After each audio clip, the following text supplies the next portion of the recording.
Welcome to Fanciful Spaces. My name is Hannah Rubenstall. I am the card crafter here at fancifulspaces.com. And today I thought we would craft on the fly using some Zig Real Brush Clean Color markers. They are a marker that I have struggled with. They're a watercolor marker that I have struggled with for a couple of years. Honestly, I kept telling myself I needed to sell them because I could not figure out how to make them work. And then one day a little spark of brilliance hit my noggin and I sort of figured it out, at least how they work for me. I'm sure everyone is different and what works for me may not work for everyone.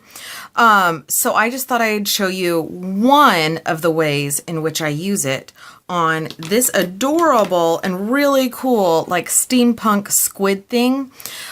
This little squid design comes from I Break for Stamps. I am a design team member over there, and I am hoping that this card will be spotlighted on one of my posting days. It has a little cute sentiment that says art is about going outside the lines, and it's got a few splatters. So I am going to try to incorporate that in this. For me, I like things super nice and tidy, and if things go outside the lines, I kind of freak out internally. So we're gonna hopefully not freak out. And the splattering outside the lines, I am going as the ink squash splot that squid will release if they are threatened. I just pulled another Zig marker out of my thing that I decided to use. So I have here a sheet of Neenah Solar White cardstock. I laminated it so that if I put ink or whatever down, paint down, I can see it on this better than I can see it on my Ranger Craft mat. So with that said, let's craft on the fly here a little bit. Hopefully I can talk through this. I am a little bit rubbish at talking while I work. I'm really working hard on improving my YouTube video recording skills. If you watch any of my videos, you can see I struggle with talking through them. And I'd like to get away from the format of providing music all the time for the background, because honestly, when I watch videos, I usually watch them without the sound and just watch them, or if they have sound, if there's an instructor on there giving a lot of verbal descriptions, I don't watch the show and I just listen to what they're talking about. I just pop in every so often. I have two paintbrushes from Winsor & Newton. This one's a 000 and this one is a 6 round. I am not an expert on watercoloring or paintbrush styles, and I just have been lazy and not removed the tags. So there we go. That's why I have it. So I used my markers, and you can see the pigment right here really, really well. This is a fabulous way of being able to see what color you're working with. And let's just add some squid ink blotches to the background here, sort of on the fly. I don't think I'm going to color the bulk of the background. I think I want my, see, I'm trying to be super neat. I think I just want the ink splotch and the squid to take the focal point of the card. So, we will see. I love sea creatures, specifically squid and octopuses. It's octopuses, not octopi, contrary to what some people think, although both are generally accepted fairly well. I love them. There is an Instagram page called Octonation. They have a bunch of videos all the time. They probably post a couple of times a day. And my family really loves watching those videos. So if you like squid at all, if you like octopuses, if you like interesting sea creatures, I highly suggest checking out that Instagram page if you are into Instagram, which I never understood Instagram at all. And then all of a sudden, boom, as I've been posting on Instagram for Fanciful Spaces, it has become my favorite social media platform. I just love seeing the pictures. I love telling a story via the pictures. Oftentimes when things Excuse me, I'm going to cough here. Oftentimes when things are posted on Facebook, I read the description and I don't follow through with the link. It doesn't feel very personal to me. Instagram, however, I don't know. Maybe it's because there's not a lot of reading. Maybe it's because of the storytelling via the pictures that I love it. I just really love it. If you're wondering, I am using blue primarily at the moment and violet. It's not looking very squid blotchy, but it is looking very ombre sort of and very pretty. And you know what? Because we're crafting on the fly, we are going to embrace this. If you can see in the video, one of the things that I've noticed is that when I create videos, I can see better detail in person than I can in the videos. So I apologize for my work a lot.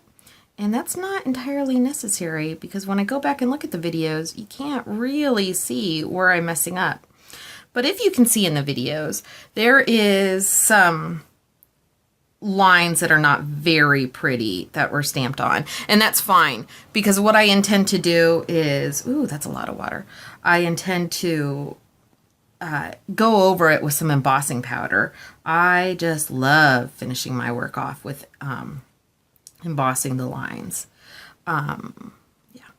I don't know if you can see on the screen. I haven't popped up to see what is in the view of the camera. However, I don't have a paper towel here to take excess water off. I do have an old shirt of my husband's that I was going to throw away when I was doing laundry, when I was folding his laundry and saw how ratty and tattered it was. I was like, you know what, hon? You are losing this shirt. And I wandered in my craft room one day on accident, and I realized that would make a super perfect and reusable towel to remove my excess ink when I am doing any sort of watercolor work here. So that is what I have going on. Ooh, I just like what that did. This is actually, I painted a stamps from I Break for Stamps. It was a little snail, and it is actually airing. Today is, oh, it's going to be posted this Sunday. Sorry, brain farts here. And it was the first thing that I successfully colored with these Zig Clean Color Real Brush pens or markers. I'm not sure which they are. And I actually did it this way. My problem previously was that I was applying far too much ink to far too much water to the paper, and the marker would suck up all of that water and not release any of the pigment inside the marker. So I was really not getting anything at all. So I decided to try it this way, which is how I paint with distress inks when I'm using distress inks as watercolor. And I was incredibly successful about being able to apply color, being able to control it where I wanted it to go. I was just floored by my success. My husband thought I was a super goof because I was jumping up and down. I was so excited about the results. So this is how I painted that snail. And since then, thanks to that learning and that troubleshooting, I have been able to bypass the plastic sheet entirely and just use the zigs directly on the paper when I want brighter results. But I decided on this one, I know it's coloring outside the lines. It's hard for me. I'm sorry, I'm human. I decided that and just to show you, I guess, another way of applying. I don't know what most people do, honestly. I watch a lot of card crafting videos, but I have not watched a lot on the Zig Clean Real Color Brush. If I had, that learning curve might have been taken less time. As it was, I think I bought these a year and a half ago, around Christmas time I am just super liking that. I could totally just go to town all day and do this. I feel like I need some more ink over here. When I do this with Distress inks, I'll show you an example. I'm going to wipe this off here. I'm not actually going to use this. When I use Distress inks, I usually smear it down like that, and I store the Distress ink right on top, especially when I've got like a large array of like one color, like a bunch of pinks or a bunch of blues. Here, I'm only using 3 blues and, well, 3 in the blue range and 2 in the purple range. So it's pretty easy for me to keep track of what I'm using. But some of those, I mean, even with these markers, some of them are just so close together that it's a little bit on the difficult side sometimes to keep track of what color is what. So that is a little trick that you can use if you're like, I can't remember what color it is and I need more of it.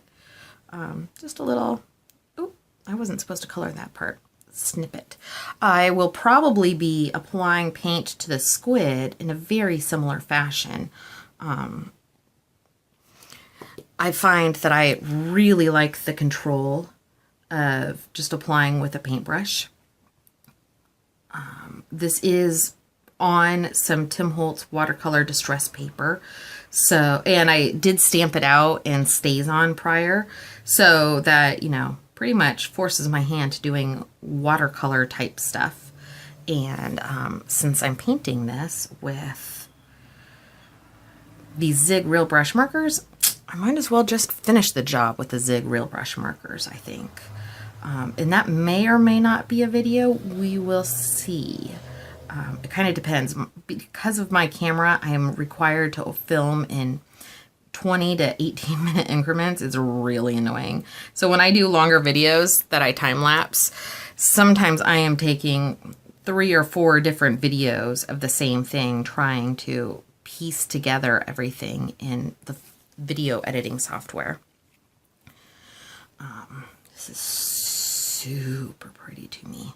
I don't know. I hope it's super pretty to you.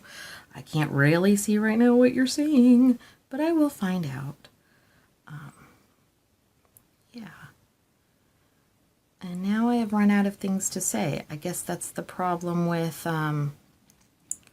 doing things on the fly and not depending on having music in the background, which is what I'm trying to get away from. I've been doing a lot of watching people's videos, not for the techniques of the cards, but for the techniques that they have for their videos. And I'm really trying to grow, not only as a card crafter, but as a YouTube video artisan, I guess.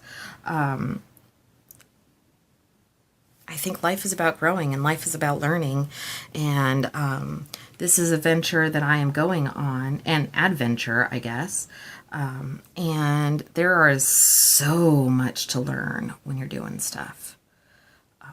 I mean, not only about the techniques and the skills of card crafting, but if you want to do videos and you want to be successful at it, there's just a lot to it.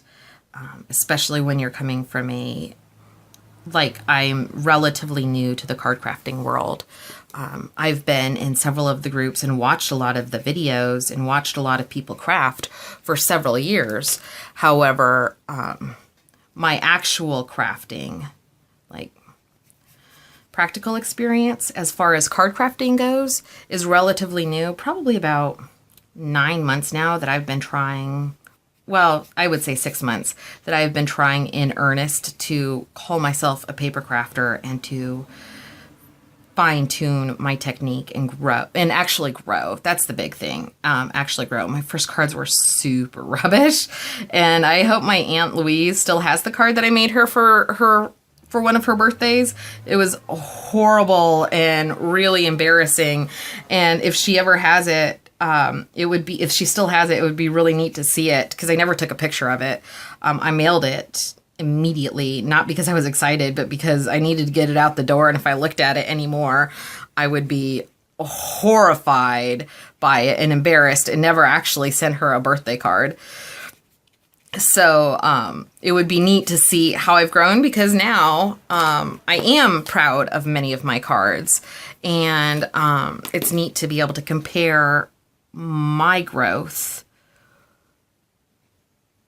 as a card crafter based on the cards that I have produced.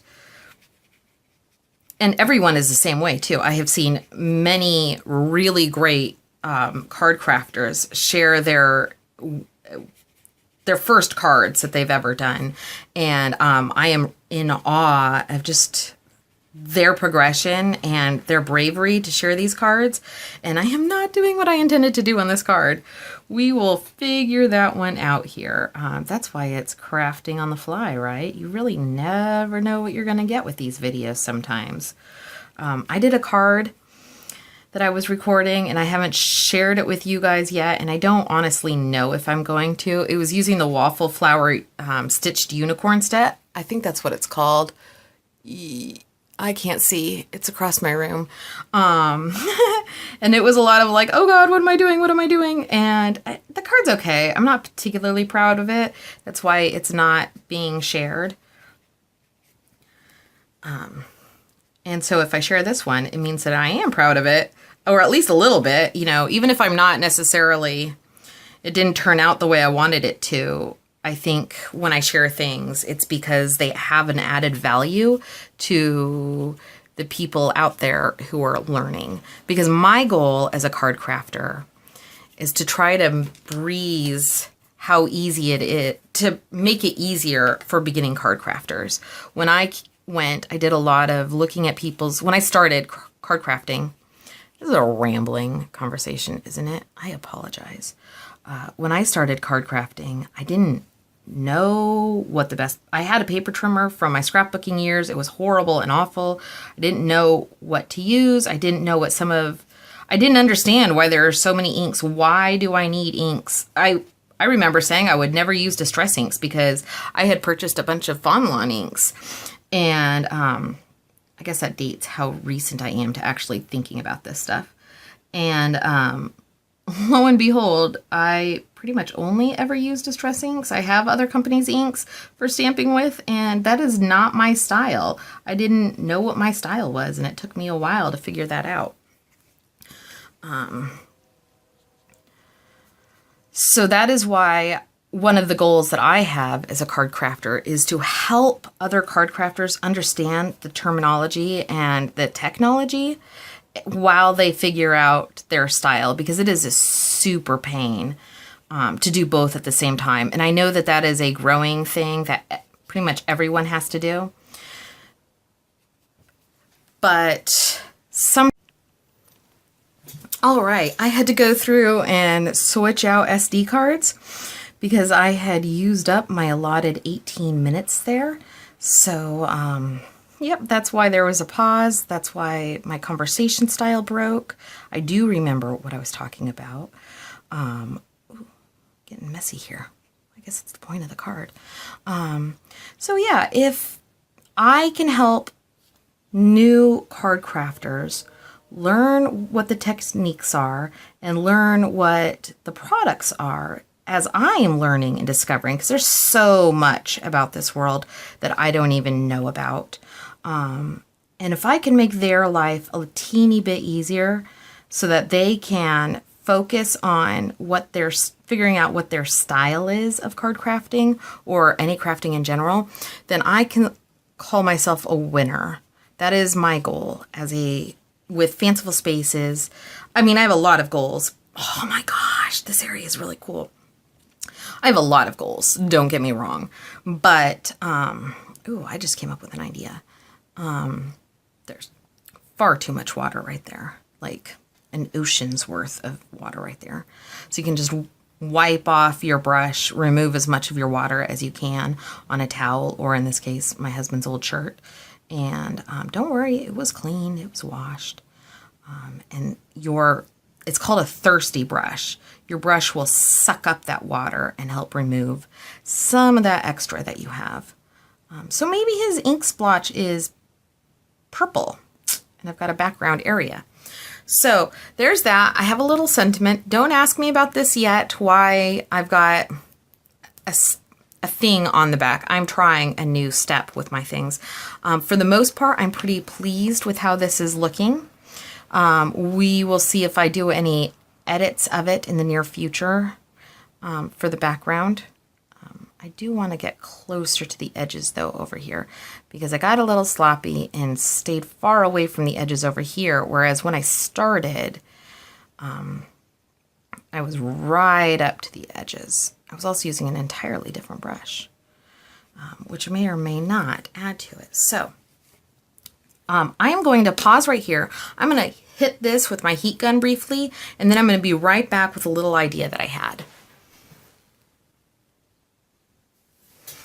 Okay, I hit this with a heat gun in order to dry up some of the puddles of paint on there. The paper is still a little bit damp to the touch, but it's fine. It'll be fine for what I need to do. And I cleaned off the paint that I had over here because I'm going to be laying my paper down upside down, and I wanted to be somewhat in control of what is happening. This may be a total fail. We'll see. So I'm just gonna put some color, some of the colors that I've been using on my laminated piece of paper. And then because art is about going outside the lines as per the sentiment, I'm going to flip my paper upside down and rub it in. You do this with your distress paints a lot. Oh, look how pretty that is. We like that. By we, I mean the royal we. So then I'll do another color and slap some of that on. So this is basically the same technique that most people use with their distress inks to do those neat splotchy backgrounds. But this is using the Zig clearing color real brushes. Okay, I'm gonna hit this with my heat gun, and instead of pausing all the time for the video, I'm just going to turn the volume down a little bit in the recording session. Or not the recording session, my editing session.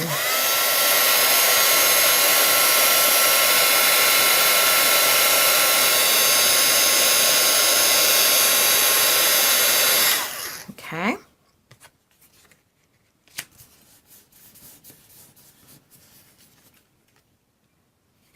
Ooh, look at that.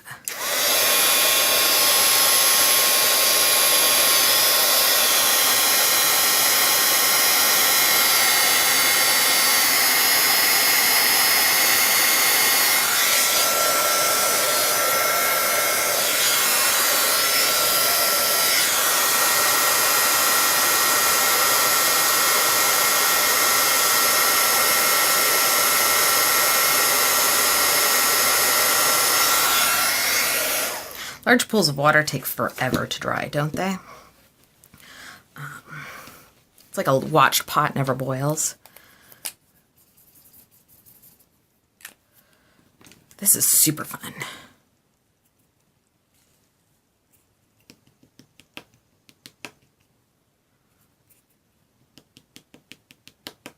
Okay, try that.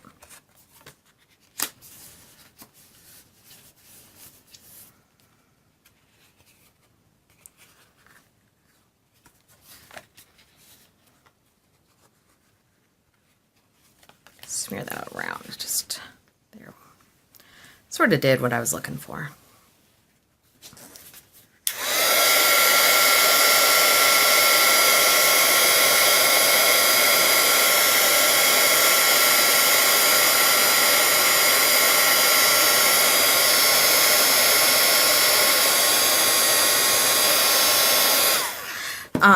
So if you notice, I've been focusing most of my ink splotches down there and not so much up here. I want to try to create a focal point. There's going to be a lot of detail on that squid up there in the corner. I kind of want to make it look like maybe it's coming down from the bottom depths of the ocean. So, you know, as you go further down the ocean, there's less and less light. Get some more color in here. It gets darker, and maybe that's what I'm going for also. But primarily it is to make your eyes go this way when you view the card.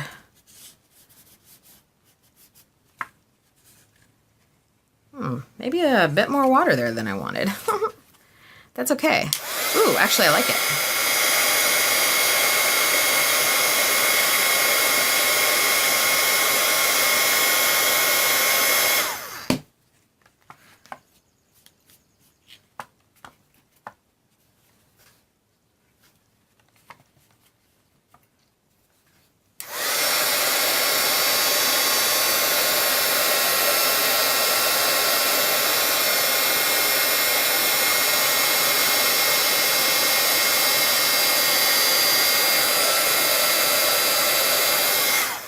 I really like these steampunk-inspired stamps from I Break for Stamps. I just think they're first of all, they're incredibly detailed, and they are a lot of fun to do. I'm just going to do a teeny bit in the corners here. They're super fun to do, and they're so different. There's a lot of stamps out there that are like the Time does beautiful, beautiful, classy stamps. And a lot of things like Fawn Lawn and whatnot do really cutesy stamps, and there is absolutely a place for all of that. And trust me, I have a ton of cutesy stamps in here. But I fell in love with I Break for Stamps. Well, they have a really great gnome stamp set that's what drew me to the website. But I fell in love with this company when I saw these steampunk inspired stamp sets.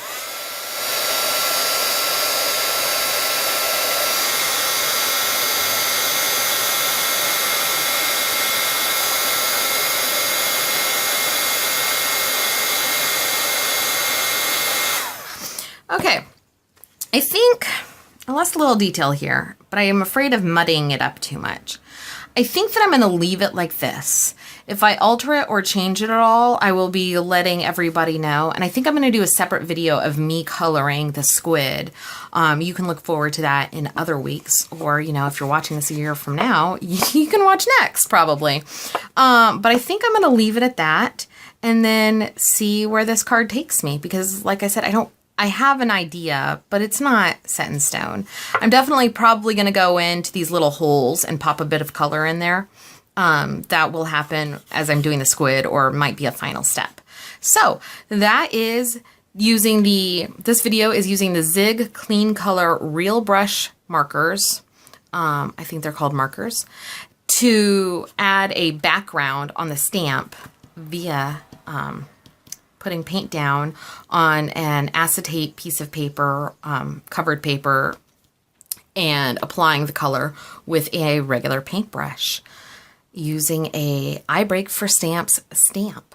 All right, my name is Hannah Rubenstall. Thank you for watching this video. If I have inspired you, if I have helped you, if you have questions, if you have concerns, if you have your own ideas, I love to learn from other people. Write it down in the little comments. Visit my blog at fancifulspaces.com. You can write your questions in the comments or your thoughts. Also, I've got Facebook, I've got Instagram, Fanciful Spaces on both of those. No break in Instagram. And I hope to see you there, and I hope to learn from you. Thank you so much for watching.